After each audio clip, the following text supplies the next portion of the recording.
The Nigerian all share index plunged by a stomach churning 5%, the biggest in 15 years. That's wiping out about 4.6 trillion naira on fears of capital gain tax high from about 10% to 25%. Earlier in the week, government provided reassurances, and that led to a rebound in the stock market, gaining about 2.6 trillion, leading to a year-to-date return of about 41%. Now, tax tensions pervade the stock market, and there is a T+2 trading settlement that is on the horizon. So what does this all mean for stock market investment? What does this all mean for your portfolio? And how should you navigate the week ahead? Welcome to The Edge. My name is Tony Okafor, and today we are diving headfirst into the drama that gripped the Nigerian stock market. So joining me today to really discuss this topic is Andrew Esene. Andrew Esene is an assistant vice president and head of investment at FCL Securities, a leading investment and advisory firm in the Nigerian market. Andrew, welcome to The Edge. Hi, Tony. Good afternoon. Yeah, welcome. I'm really glad to be speaking with you today. Same here. The Nigerian stock market, as you know, has been on a roller coaster this month. Yeah. Up one day and down the next day. It's got everyone talking. So can you give us like a quick overview of the Nigerian capital market performance so far in the month of November, especially highlighting the recent volatility we've seen in the NGX all share index, and what drove the sharp rebound that we witnessed during the week? Okay, so the month of November has been quite eventful for the all share index. The month is down 4.61%. Or traditionally, if we look at the index performance over the last 27 years, we'll see that on the average, the month of November is usually down about 0.13%. So it's actually a down month for the index traditionally. But what we've seen this month, the drop of minus 4.61%, was really as a result of uncertainties around the capital gains tax. That really forced the index down. We've seen 3 consecutive weeks of losses, and that is what has resulted in the drop of 4.61%. Just last week, we lost 1.68. Although year to date, the market is positive, but uncertainties around the capital gains tax, and then some profit taking as well, because before the 3 weeks of losses, we did have 5 weeks of consecutive gains in the market. So it was a mix of profit taking, and then that was the sell pressure. The increased sell pressure was occasioned by uncertainties around the capital gains tax implementation. Wow, thank you for providing that background. So you're saying that the month of November historically has been a loss-making month for the Nigerian stock market. Yes, on the average, minus 0.13. But so you have some months where you have positives and some months negative, but largely it's a positive. It's a negative month. There is some repositioning in that month that comes in. People positioning for the Santa Claus rally in December on Q1 of the next year, but that positioning doesn't really take shape until we go into December. Oh, I see. So I mean, it was dreadful, I tell you, watching the bloodbaths in the global markets. So not only Nigerian stock markets, S&P 500 was down by about 0.9%. NASDAQ was down by about 2%. London FTSE down by about 1.1%.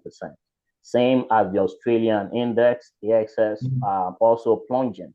So there was this general concern in the global market. So I was thinking, it is the volatility that we are witnessing in the Nigerian stock market. Is it as a result of global development, or is this something that is largely homegrown? Okay, I think it's largely homegrown. The volatility we saw in the global equities market was largely as a result of valuations as it regards artificial intelligence companies. So we have seen those companies run ahead of their valuations in recent times. So it Mhm. was just a correction in that space. And the AI craze really spreads across global equities markets, led by the US market. But a lot of these companies have subsidiaries and listings in other markets as well. And because of the way the US market is, a lot of other regions also play into, they take they take leadings from what the US equities market does. So though theirs was driven by corrections in AI related companies, ours was really not that as a result of that, because the market was actually doing well until the CGT issues came in. Okay, thank you. Now we'll witness a rebound, and so I'm hoping that this continues. But so, Mm. would you say that this rebound provides a buying opportunity, or is it something that is just a temporary relief? Well, I think it does because it gives the opportunity to investors to buy at lower prices. The famous Warren Buffett will say the best time to buy a good company is when it goes through a temporal issue, when it goes through a rough road temporarily. So what happened was not as a result of poor earnings by the listed companies. It was just a government policy direction, a change in government policy that resulted in the sell down. So I think it was largely homegrown. It's going to be temporary, and as we saw the rebound already. So I think the worst of that, the impact of the CGT imposition or increase is out. The Minister of Education did come out, the coordinating Minister of the Economy, Mr. Wale Edun, did come out to say that the government has seen the impact that it's having in the financial markets, and they will look to review that policy. So I think what would largely happen going forward is a compromise on that position, going forward. So I think the worst is over. Investors should look to position, because the year-end Santa Claus rally is just next door, and that rally will take us into Q1 of 2026. So it's a good time to position for medium to long-term investors. Wow, that's interesting. That's really interesting. So let's shift gears a bit. So the whole capital gain tax shake-up feels like it's hit a nerve. So it's not every day that we'll see tax policy making headlines along the market dip. So I'm curious to know, or curious to learn more about the bigger picture here. So the proposed changes to the capital gain tax, shifting from a flat 10%, which was temporarily or was suspended some times ago, now to aligning the capital gain tax with the personal income tax to about 25% for individuals and I think about 30% for corporates, have already sparked a lot of debates. So, what do you see as the core objective behind these tax reforms? And how does the government aim to balance revenue generation with investor incentives? Yeah, you said it. The core objective really is revenue generation for the government. Um, Depending on oil dollar receipts over time has not really fed well for Nigeria. And so the government is looking to diversify its income sources and then bring in a lot more people into the tax net. In order to ensure the capital market developed over time, the initial 10% capital gains tax was suspended, so it has not really been enforced. But so though the core objective of the government reintroducing it and even increasing it in to start January 2026 was to increase revenue generation. But we see other primary objectives, other secondary objectives that will be that will be achieved. It will also allow for capital formation because until you realize those gains and want to take it out of the market, that is when the tax kicks in. But if you keep those funds in the market, and just roll over year on year, you don't get to pay those taxes. For retail investor incentives, so the target is really not retail investors, because how many retail investors trade up to 150 million naira a year or even make 10 million naira gains in the market? There are very few. So the target is really for institutional investors. And then the retail side is really before you can hit the dual criteria of hitting the 150 million naira in turnover and 10 million naira in income, only few people will fall into that bracket. Then it doesn't affect PFAs. It also doesn't affect mutual funds. Mutual funds pull retail investors, so they are really not the target in this new CGT policy. Oh, I see. So there are actually some exemptions, as you have rightly pointed out, for PFAs and mutual funds. Yes. Yes. Okay. I mean, that's clear to know, because I mean, the words on the street is like everyone is going to pay the 25% capital gain tax, because not everyone actually is aware of these thresholds that needs to be reached before you can pay the capital gain tax. So I would say government needs a lot of investor education on that part. Yeah. Right. So let's talk about the reaction to the market. So we witnessed about 5% drop, and correct me, that's about the highest we've seen in 15 years, especially in a single session.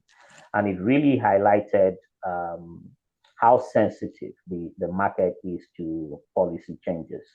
Now, the Senate committee, I think they met sometime this week, and they were discussing the about 4.6 trillion naira market loss from the capital gain tax, especially on high value share sales. With the initial 5%, as we talked about, the plunge. Now, so it's clear there is a real friction here.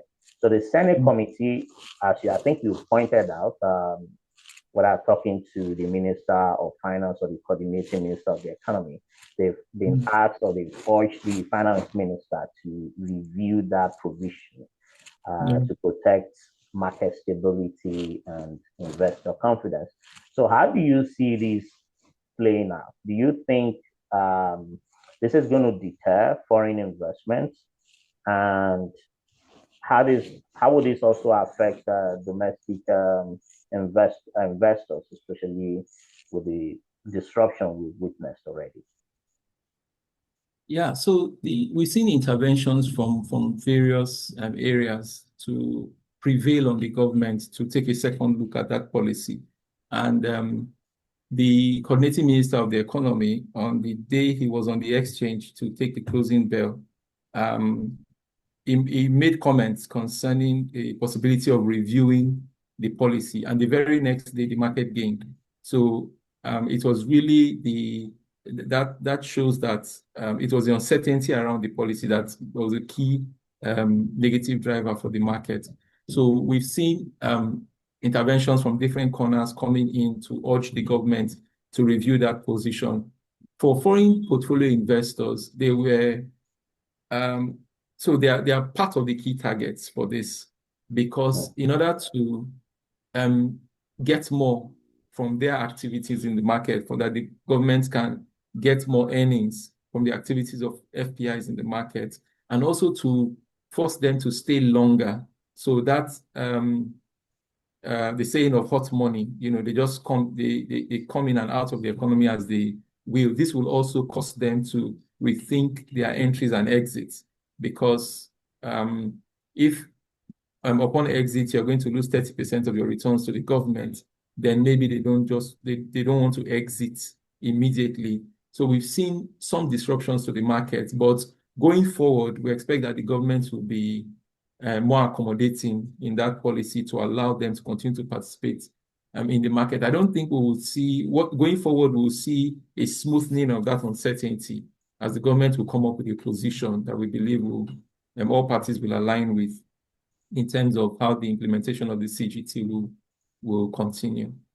So I think you just mentioned something really significant there. I mean, I have not thought about it actually. So you're kind of pointing to, I mean, I'm not saying this is what's happening, but it sounds to me like an unintended consequence. Are we talking about capital controls? Because if you can introduce capital gain tax, and one of your objectives or subtle objective is to ensure that investors stay longer, which is it's reducing their ability to come in and go at will. So are we looking at some form of capital controls? yeah, like you said, it's an unintended consequence. It's not the main issue. It's just a fallout of the Okay. policy, the impact it will have on the FPIs. They will rethink their position. Even local investors, local institutional investors will also rethink their position. So we will likely see a reduction in speculative trading.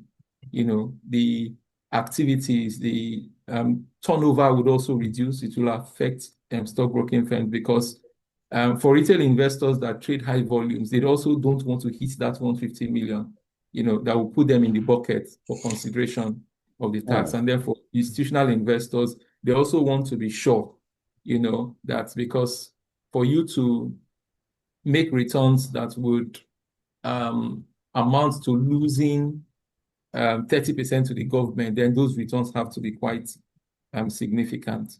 So it's an unintended consequence, but that's one of the fallouts we will see from this policy. Now, tell me, Andrew, do you see a possible full rollback, or do you expect a compromise somehow of this capital gain tax? You think it's government is just going to withdraw this, or do you think there's going to be a compromise?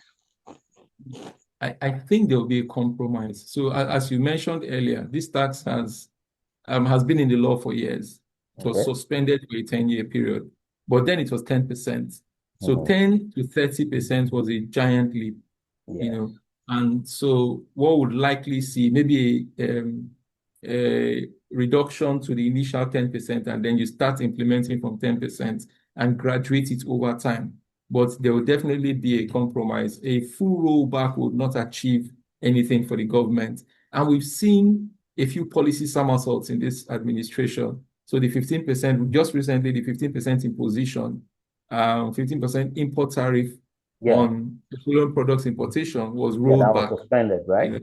So yeah, exactly. So if we continue to see suspended policies, it just shows that they were not um, fully thought through. That process was not fully engaged, and then there was no wide consultation. But before that policy came into place, it really cast the government in bad light. And uncertainty, the government does not want to send mixed messages to investors over time. So I think what will happen is that there will be a compromise. The government wants to implement this policy, in order to increase its revenues. The investing community has kicked against it.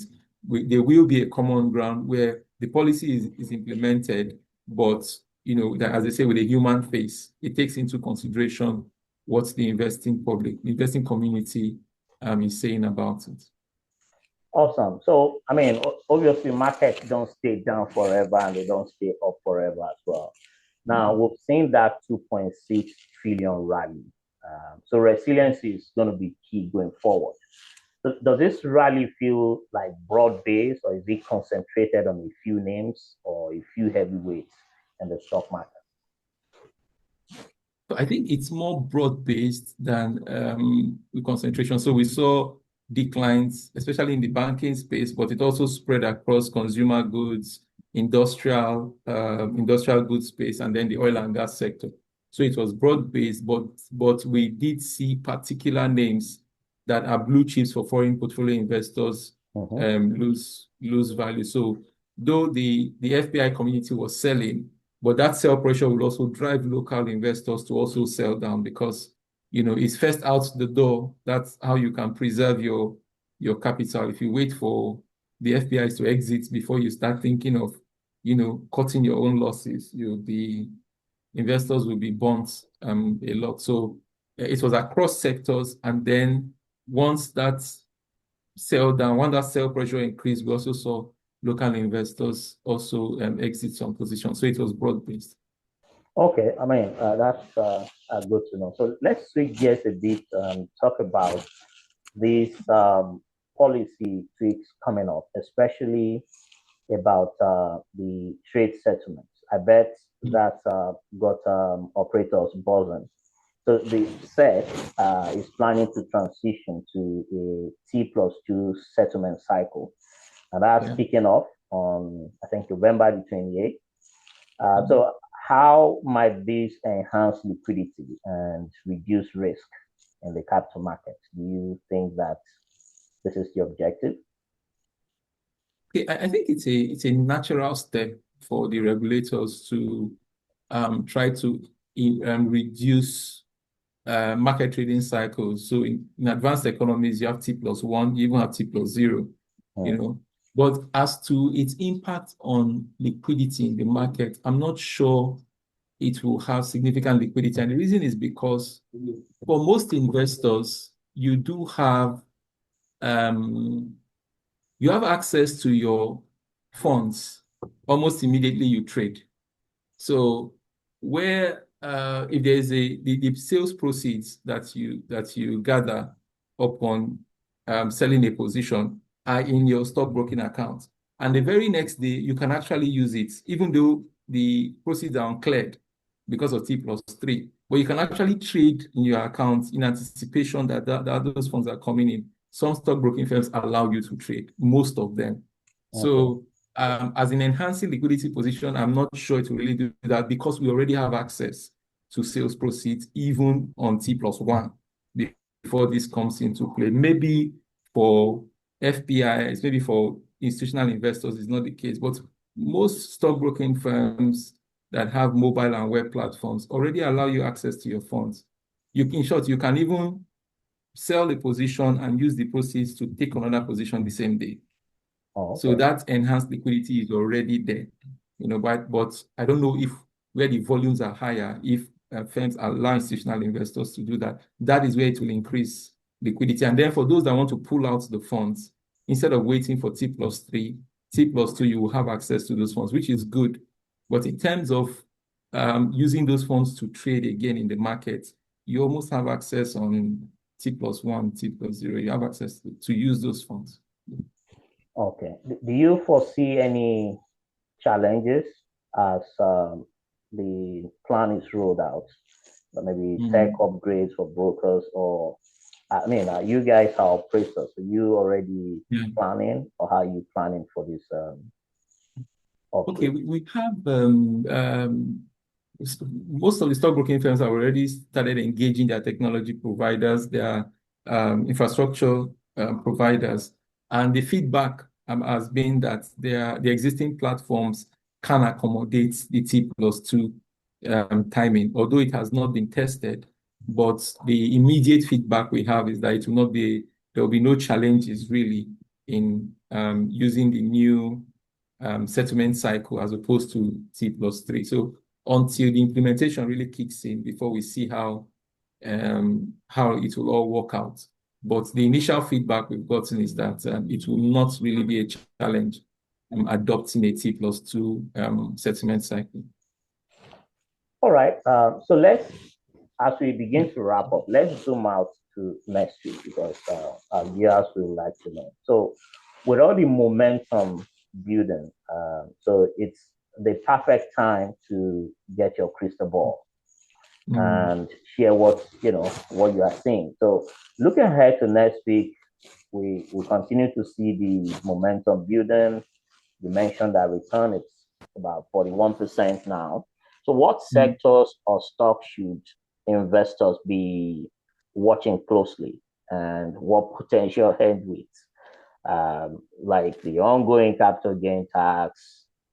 Already, we've Mm. gotten clarifications, and are there, you know, factors that could temper this optimism? Okay, the last week we saw a loss of 1.68% in the market. although the last 3 trading days were positive. So going into the new week, we expect mixed trading sentiments, although largely on the consolidation side, because investors are returning to the market. Right? Okay. But we've also seen that most of the people that a good number of the positioning in the market was also speculators who saw low entry price points and got in, and they recorded a 10-20% return in less than 2-3 days, and they also exited on Friday. So I Oh, that's think we would significant. see, yeah, it is, 10% on a single day. So I think going forward into the new, we will see positioning.